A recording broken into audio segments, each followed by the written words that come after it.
कहने का भाव ये है कि जब तक हमारा पाप नाश नहीं होगा, कांटा नहीं निकलेगा तो पीड़ा मिटे नहीं, और पीड़ा नहीं मिटेगी तो जूता पहना नहीं जा सकता। ठीक इसी प्रकार जो दुखी आत्मा यहाँ आते हैं, यदि वह परमात्मा परमेश्वर कबीर जी की जो हम दास नियम बताता है, मर्यादा बताता है, उस मर्यादा में रहोगे तो आप पर कष्ट नहीं रहेगा।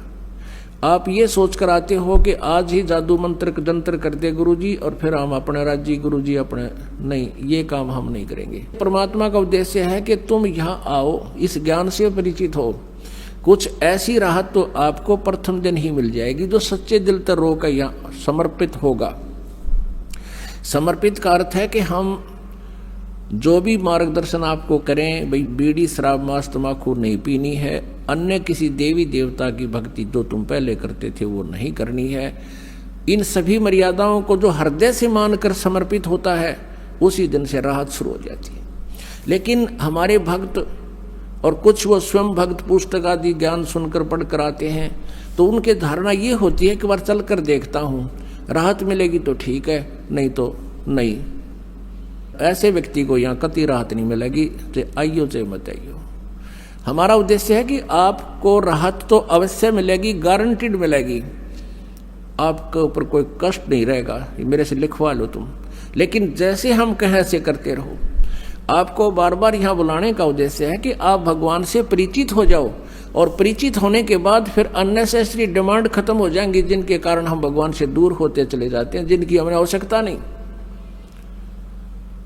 और फिर आप देखना प्रतिदिन भगवान कितने सुख देगा, आपकी सोच भी नहीं सकते। तो वो परमात्मा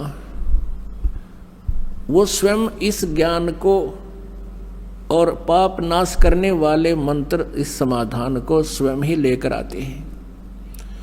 किसी भी सदग्रंथ के अंदर सोहम मंत्र नहीं है।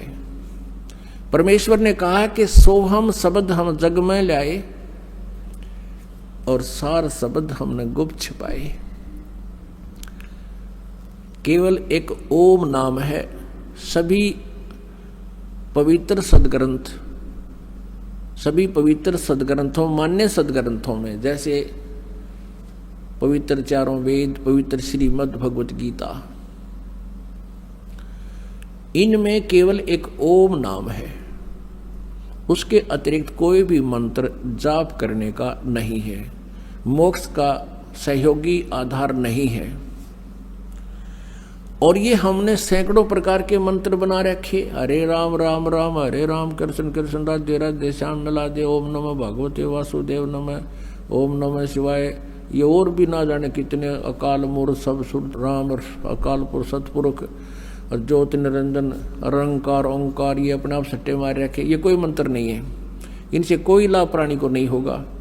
आज सुन लो और चाहे 10 साल बाद आपकी जब आंखें खुलेंगी, जब आपको पछताना पड़ेगा कि सचमुच हम गलत साधना कर रहे थे।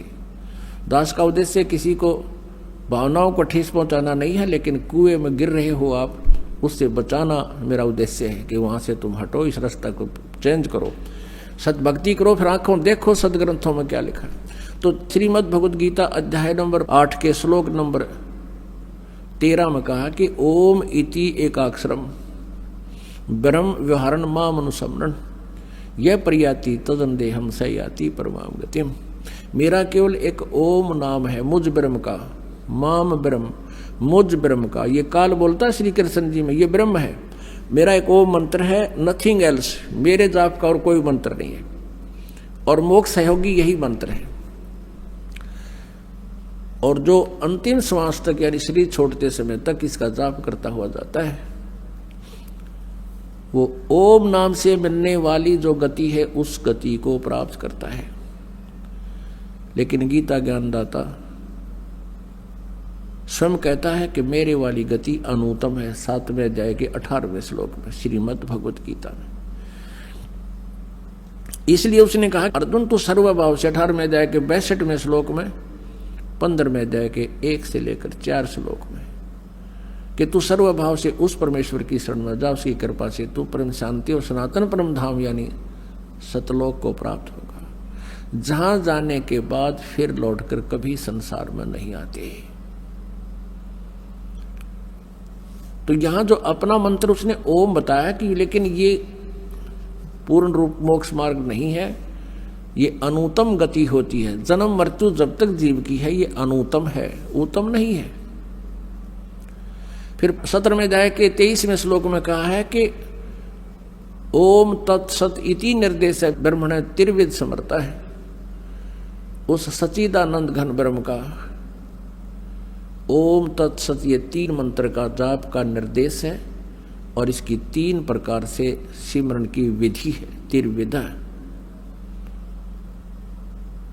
अपनात्माओं गीता ज्ञान दाता ने अपना ओम नाम तो डिक्लेयर कर रखा है, कति सार्वजनिक रखा है, और तत् और सत ये सांकेतिक है। गीता जी अध्याय नंबर 15 के श्लोक नंबर 16-17 में 3 प्रभु हैं, 3 पुरुष हैं, एक सरपुरुष एक अक्षर पुरुष। और 15वें अध्याय के 16वें श्लोक में सरपुरुष और अक्षर पुरुष। 17वें में कहा कि उत्तम पुरुष तो अन्य परमात्मा इति उदारते है। वो श्रेष्ठ प्रभुता इन दोनों से, सरपुरुष और अक्षर पुरुष से भी कोई और है, और वही तीनों लोगों में प्रवेश करके सबका धारण पोषण करता है, वो अविनाशी परमात्मा है। गीता जी अध्याय नंबर 8 के श्लोक नंबर 1 में अर्जुन ने पूछा कि अर्जुन किम तत्ब्रह्म। अर्जुन ने कहा कि प्रभु आपने गीता जी अध्याय नंबर 7 के श्लोक नंबर 29 में जो बताया है कि उस तत्ब्रह्म को जो जानता है और सारे अध्यात्म ज्ञान से परिचित है और जो सभी कर्मों से परिचित है, जैसा मैंने ज्ञान बताया है 4 अध्याय के 34वें श्लोक में कि तत्वदर्शी संतों से वो तत्व ज्ञान प्राप्त करो, जिसके विषय में 4 अध्याय के 32वें श्लोक में कहा है कि ब्रह्मणे मुखे यानी सच्चिदानंद घन ब्रह्म की वाणी में बहुत विस्तार के साथ अनुष्ठानों की जानकारी दे रखी है। उस ज्ञान को तू तत्वदर्शी संतों के पास जाकर समझ।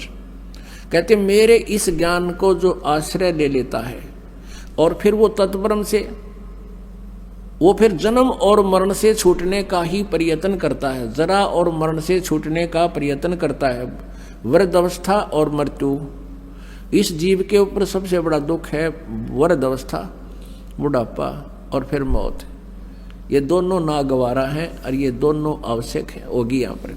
और ये सतलोक में नहीं होते थे, इसलिए हम नहीं चाहते इन दोनों को, लेकिन ये यहाँ तो होंगी ही होंगी। ये तो केवल सतलोक सनातन परम धाम में ये रोग कटेगा, और उस रोग को काटने के लिए औषधि जानकारी आपको प्रॉपरली परमात्मा ने आकर दी, कबीर साहब ने। वो दिन है जो आज हम वो मना रहे हैं, उसके उपलक्ष्य में आज ये समागम 5 दिन का प्रारंभ हुआ, 11 से 15 जून 2011। तो वो परमात्मा ने स्वयं आकर बताई। तो यहाँ गीता ज्ञान दाता ने जो बताया कि उस तत्ब्रह्म को जो जानता है उसको फिर वो तत्वदर्शी संत से सारे अध्यात्म ज्ञान से परिचित हो जाता है, फिर वो केवल जरा और मरण से ही छुटकारा पाने का प्रयत्न करता, नथिंग एल्स। यहाँ की कोई डिमांड नहीं करता। तो 8वें अध्याय के प्रथम मंत्र में अर्जुन ने पूछा फिर किम तत्ब्रह्म, वो आपसे अलग कोई और परमात्मा, ब्रह्म माने प्रभु, लेकिन यहाँ ये ब्रह्म ही प्रभुमान पक रहा है, इसलिए इसको ब्रह्म कहने लगे। इसलिए परब्रह्म और परम अक्षर ब्रह्म कहना शुरू किया इसको। तो इसको सरब्रह्म कहा जाता है, सरब्रह्म सरपुरुष। और नेक्स्ट जो प्रभु है इससे बड़ा स्वामी है परब्रह्म, जिसको अक्षर पुरुष कहा है 15वें अध्याय के 16वें श्लोक में। सरपुरुष और अक्षर पुरुष 2 बताइए। तो ये गीता ज्ञान दाता कहता है वो परम अक्षर ब्रह्म है। वो 15वें अध्याय के 17वें श्लोक में कहा कि उत्तम पुरुष है तो अन्य, वो श्रेष्ठ परमात्मा तो कोई और है, और वही तीनों लोकों में सबका धारण पोषण करता है, सबका मालिक है, सबके दुख का निवारण वही करता है, सबको लाभ वही देता है। गीता जी के 15वें अध्याय में उल्टे लटके हुए संसार रूपी वृक्ष का विवरण है, 1 से लेकर 4 तक। फिर उसी को आगे डिटेल दिया है कोड वर्डों में।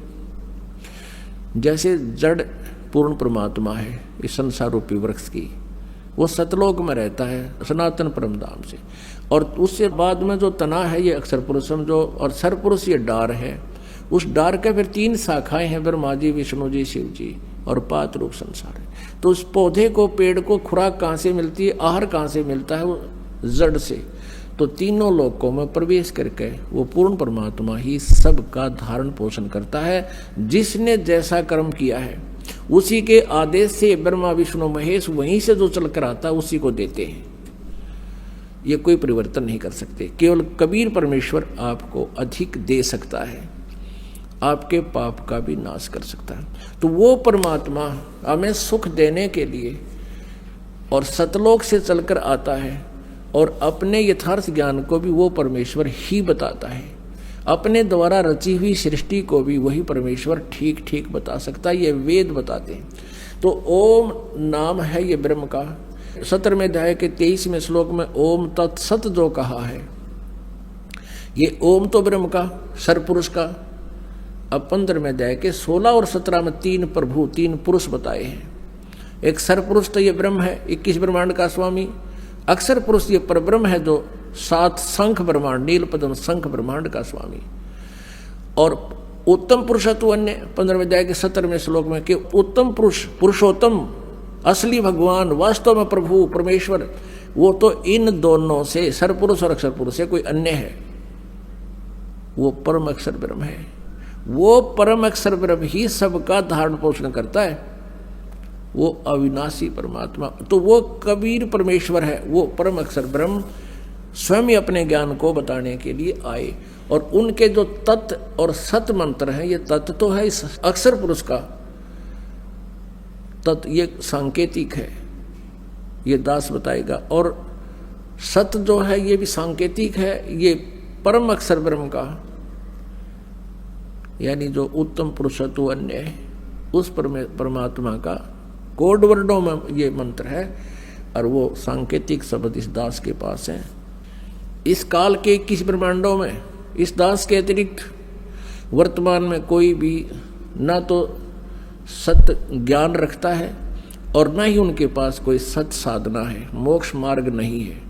इस दास से नाम लेकर के कोई दुष्ट इंसान स्वामी नामों को अगर दान कर देता है, गुरु बन बैठा है, वो महाशत्रु है आप जी का। उससे चाहे छोटी मोटी राहत आपको हो भी जाओ, लेकिन आपके जीवन का नाशक और असंख्य जन्मों का दुख पैदा कर देगा वो प्राणी, क्योंकि वो अधिकारी नहीं है, वो काल का दूत है। तो उनसे भी आप जी ने बच के रहना है। काल हो सकता है 1-2 को कर दे, श्रृंगार ले आपका नाश करने के लिए, लेकिन आप बुद्धिमान हो, ज्ञान इतना दे देगा दास के उनको आप तुरंत पहचान लोगे। काल के दूतों के धोखे में आप आओगे नहीं।